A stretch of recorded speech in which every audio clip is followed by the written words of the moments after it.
Long before kingdoms rose from stone and rivers carved their paths across the world, there was a legend whispered among ancient peoples, a legend of power, a legend of hope, and a legend of a flame that was never meant to burn. They called it the Silver Flame. It was not fire like the fire of torches or hearths. It did not consume wood. It did not leave ash. Instead, it glowed with a soft silver light, alive, breathing, watching. Some believed the flame came from the stars. Others believed it was born from the heart of the world itself. But everyone agreed on one thing. The silver flame held the power to protect the balance between light and darkness. For thousands of years, it rested inside an ancient temple hidden among the highest mountains of the world, the Temple of Skyfall, a place so sacred that no king ruled it and no army dared to march near it. The temple had guardians, not soldiers, not priests, but chosen protectors who carried the mark of the flame. They were known as the Keepers of Light. Their duty was simple: protect the flame and protect the world. For centuries, peace remained. But peace never lasts forever, because one day, the darkness came. The Rise of the Black King. There was once a warrior named Cale Draven, a man who was once admired across the kingdoms. He was brave, powerful, and fearless in battle. Cale fought against monsters that came from the northern wastes. He protected villages from raiders. He saved entire cities during the War of Broken Crowns. People called him the Lion of the North. But heroes sometimes fall the hardest, because Cale wanted more than victory. He wanted control. He began to believe the world needed a ruler strong enough to command it, someone who could force peace upon the world. And Cale believed that ruler should be him. But he needed power, power greater than any army, power greater than kings. That was when he first heard the whispers of the Silver Flame. They said the flame could grant unimaginable strength, the power to defeat any enemy, the power to rule the world. And so Cale climbed the Skyfall Mountains. He marched into the ancient temple and demanded the flame. But the guardians refused, because the flame could never belong to one person. It belonged to the balance of the world. Cale did not accept that answer. What happened next became one of the darkest nights in history. A battle erupted inside the sacred temple.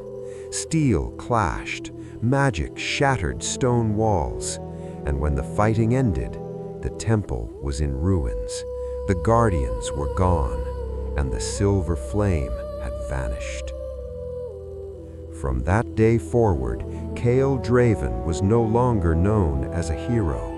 He became something else entirely. He became the Black King. The world begins to change. Years passed, then decades, then generations. Without the silver flame, the world slowly began to shift. Dark creatures that once hid in shadows began appearing more often. Strange storms rolled across the lands. Old magic awakened. Kingdoms began fighting each other again. Many believed the balance of the world had been broken.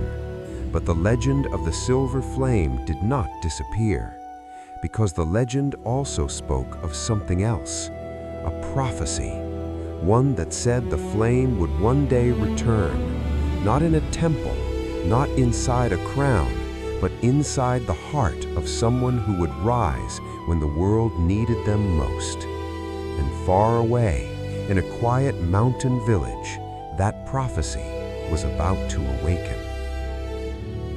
The Boy in the Village. The village of Elderglen rested between green hills and endless forests. It was a peaceful place where life moved slowly. Farmers worked the land, children played beside the river, travelers passed through on the roads once in a while, and legends were told beside warm fires at night. In this village lived a young man named Aaron. Aaron was different from the others, not because he was stronger, not because he was faster, but because no one knew where he came from. 17 years ago, during a violent storm, the village elder discovered a baby lying beside the forest path, wrapped in a cloth embroidered with strange symbols. On the child's hand was a glowing silver mark. No one had ever seen anything like it. The elder decided the child must have been sent by fate, and so the village raised him as their own. Aaron grew into a kind and hard-working young man. He helped farmers repair fences, he carried water for the elderly, and he trained every day with an old wooden sword, because deep down he always felt like he was meant for something more, even if he didn't know what. A quiet morning. One morning, the sun rose gently across Elderglen. Birds filled the sky. Wind moved through the golden fields. Aaron stood outside the village barn, practicing his sword swings against a wooden post. Strike, step, turn, strike again. His movements were not perfect, but they were determined. Nearby, an old man leaned against the fence watching him. This was Master Torin, the village elder. "You swing that sword like you expect monsters to jump out of the grass," Torin said. Aaron stopped and wiped sweat from his forehead. "Maybe one will," Aaron replied with a grin. Torin chuckled. "Not here. Elderglen has been peaceful longer than you've been alive." Aaron looked toward the distant mountains. The peaks of the Skyfall Range stood far away, covered in mist. "I don't know," he said quietly. "Sometimes it feels like something is coming." Torin noticed the silver mark on Aaron's hand glowing faintly. The elder had seen that glow before, only a few times, and every time it happened, something strange followed. The Wounded Traveler. That evening, just as the sun began to disappear behind the hills, a horse came racing toward the village gates. The rider fell from the saddle before the horse even stopped. Villagers rushed forward. The traveler was wounded. His armor was cracked, his cloak torn. He looked like he had ridden for days without rest. Aaron helped carry the man into the village hall. The traveler struggled to speak. "They're coming," he gasped. "Who?" Torin asked. The traveler's eyes moved around the room in fear. "The Black King!" The room fell silent. Most villagers had only heard the name in stories. They believed the Black King was a myth, a nightmare used to frighten children. But the traveler continued. "His armies are moving again, searching for something." "For what?" Aaron asked. The traveler's eyes moved to Aaron's hand. The silver mark was glowing brighter now. The man's expression turned to shock. "Impossible," he whispered, and then he lost consciousness. The night that the stranger appeared.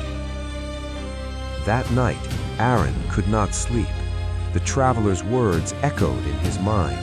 The Black King, the search, and the strange way the man looked at his hand. Unable to rest, Aaron walked toward the forest outside the village. The moonlight painted the trees silver. The wind whispered through the branches. Then he heard something. Footsteps. Someone was standing among the trees. A young woman stepped into the moonlight. She wore dark traveling clothes. A sword hung at her side. Her long hair moved in the wind like flowing shadows. But the most striking thing about her were her eyes. They glowed faintly with blue light. Aaron immediately reached for his sword. "Who are you?" he asked. The girl studied him calmly. "I've been looking for you." "For me?" "Yes." She took another step forward. Then her gaze fell on his hand. The silver mark was shining brightly now. The girl nodded slowly. "I knew it," she said. Aaron frowned. Knew what? The girl looked directly into his eyes. "You are the one the prophecy spoke of." Aaron stared at her in confusion. "What prophecy?" The girl gave a small smile. "The one about the return of the silver flame." Then she said something that would change Aaron's life forever. "My name is Lyra, and you are the last guardian of the silver flame." The girl of the blue flame, the stranger in the moonlight.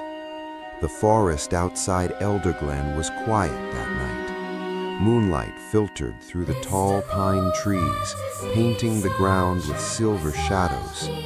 Aaron stood frozen, staring at the mysterious girl before him. Her words echoed in his mind. "You are the last guardian of the silver flame." He almost laughed, but something stopped him. The strange glow in her eyes, the calm confidence in her voice, and the silver mark on his hand, now glowing brighter than ever. Aaron tightened his grip on his wooden sword. "I think you've got the wrong person," he said carefully. "I'm just a villager." The girl tilted her head slightly, studying him as if measuring something invisible. "No," she replied quietly. "You're exactly who I've been searching for." Aaron frowned. "And why would anyone be searching for me?" The girl stepped closer. Her movements were light and silent, almost like a shadow moving through the trees. "Because the world is about to change," she said, "and you're the only one who can stop it." The blue flame. Suddenly, the girl raised her hand. A small spark of blue light appeared above her palm. Aaron jumped back. The spark grew into a tiny swirling flame, but it didn't burn. It shimmered like liquid light, blue, soft, alive. The flame floated above her hand like a tiny star. Aaron stared in disbelief. "Magic," he whispered. The girl nodded.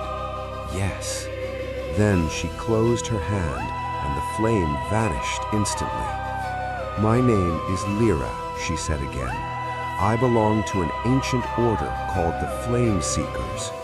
Aaron blinked. "The what?" Lyra sighed softly. "It's a long story." She pointed toward the village lights glowing through the trees. "But if we stay here, we might not live long enough for me to finish it." Aaron felt a chill crawl down his spine. "What do you mean?" Lyra looked toward the mountains. "The Black King's scouts are already moving through this region." Aaron shook his head. "That traveler said the same thing, but because it's true." Then she looked directly at the glowing mark on his hand. "They're looking for you." The truth of the mark. Aaron stared down at his hand. The silver mark had always been there. He had grown used to it, but tonight it pulsed faintly like a heartbeat. "What is it?" he asked quietly. Lyra stepped closer and gently reached toward his hand. When her fingers hovered above the mark, the silver glow suddenly flared brighter. Lyra's eyes widened. "It's stronger than I expected," she whispered.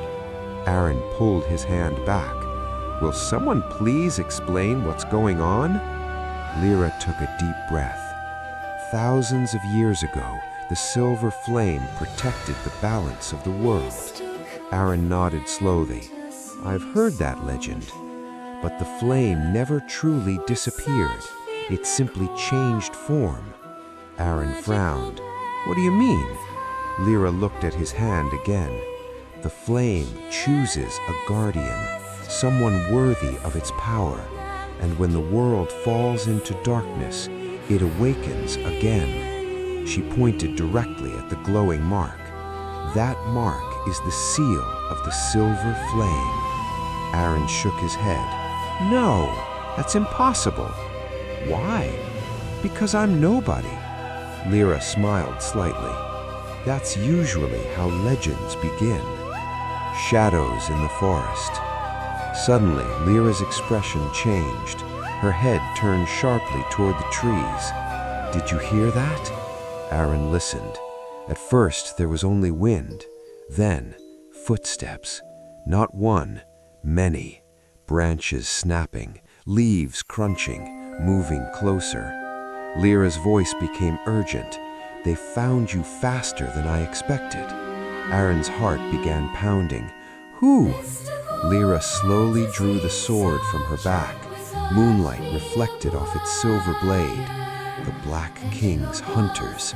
Aaron's eyes widened. You're serious? Lyra's answer was simple. Run. The first battle. Dark figures burst from the trees.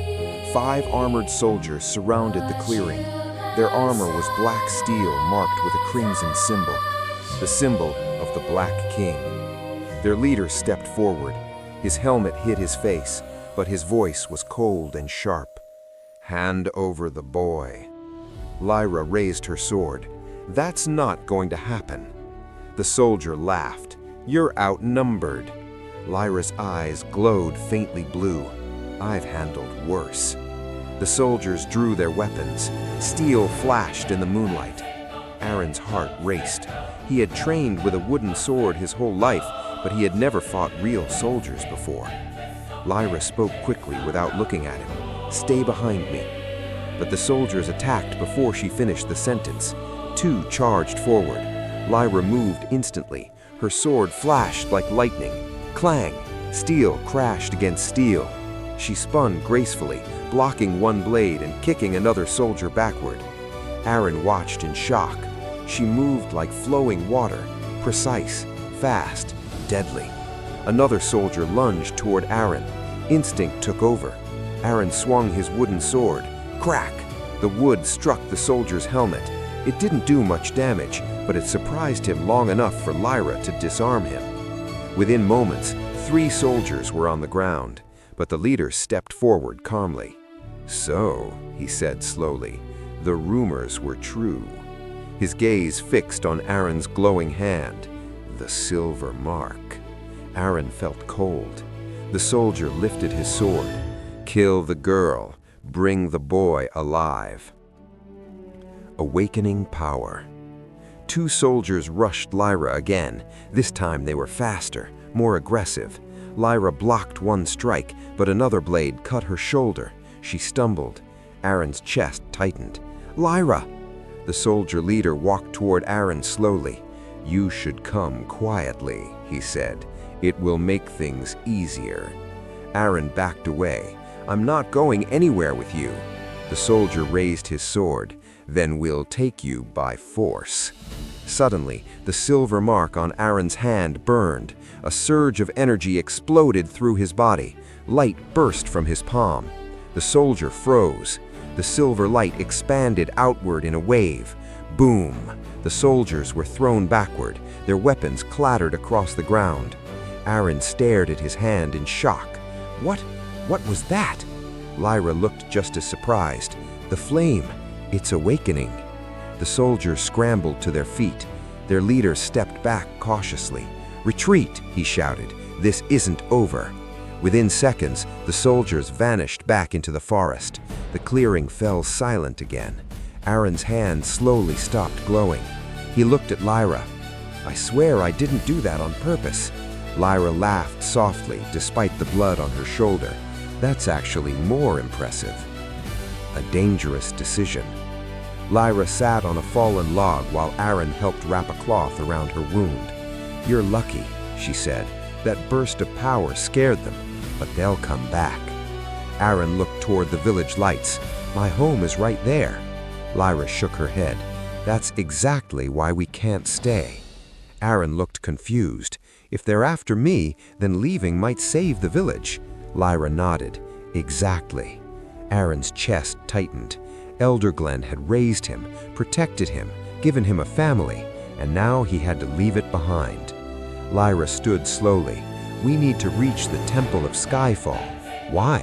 "Because that's where the silver flame was born, and it might be the only place you can learn to control it." Aaron looked toward the distant mountains again. They seemed much farther away now. "And if we don't go?" Lyra's answer was simple. "Then the Black King will find you first." Aaron sighed. "I guess I'm going on an adventure." Lyra smirked. "You have no idea." Goodbye to Elder Glen. Before dawn, Aaron quietly returned to the village. Everyone was still asleep. He walked through the silent streets one last time, past the bakery, past the river, past the training field. He stopped outside Master Torin's house. The door opened before he could knock. The old man stood there waiting. "I wondered how long it would take you," Torin said. Aaron blinked. "You knew?" Torin pointed at the glowing mark on Aaron's hand. "That thing has been glowing like a lantern all night." Aaron chuckled nervously. "I guess I'm not very good at hiding." Torin placed a hand on his shoulder. "Legends rarely begin in comfortable places." Then the old man handed him a real sword, a simple but well-crafted blade. "You're going to need this." Aaron looked surprised. "Where did you get it?" Torin smiled. "I've been expecting this day longer than you realize." Aaron hugged the old man tightly. "I'll come back." Torin nodded. "I know you will." The journey begins. As the sun began rising, Aaron walked back toward the forest. Lyra waited beside the trees. She looked up when he approached. "Ready?" Aaron took a deep breath. He looked once more at the village, then turned toward the mountains. "Ready." Lyra smiled. "Good." She began walking down the forest path. Aaron followed. Behind them, the peaceful village of Elder Glen slowly disappeared into the morning mist. Ahead of them lay ancient ruins, dangerous lands, hidden magic, and a destiny that would change the world. The adventure had begun.